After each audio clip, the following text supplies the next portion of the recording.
Absolutely. A lot of times it takes small baits to catch big fish. Absolutely, I can catch big fish on small bait. The fish get really adapt to the bigger baits and they start being easier to catch on the smaller baits versus the bigger baits. I can reflect back to many tournaments where I've found a school of fish and I'm using larger baits, and as soon as I've downsized, just because they quit biting, I catch the biggest fish in the school. Look at that, beautiful fish. Everybody knows that big baits catch big fish, but little baits catch big fish too. The most important thing is you gotta be fishing where big fish are at. If you know they're in a spot and they're tough to catch, a small downsized approach is a great way to catch them. The way things are going, small baits seem to produce more big fish now than large baits. And probably some of that is because of fishing pressure, and the anglers are much better now than they've ever been before.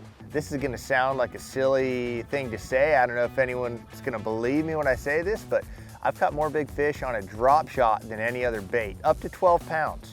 That's the biggest one of the day. That is a toad. We're up here in Wisconsin right now. There are smallmouth, big smallmouth, small smallmouth, whatever you want to call it, but they all eat little baits. I mean, I've caught tons of big fish on, even 3-inch baits. The Ned rig has really showed us that, especially when it comes to smallmouth.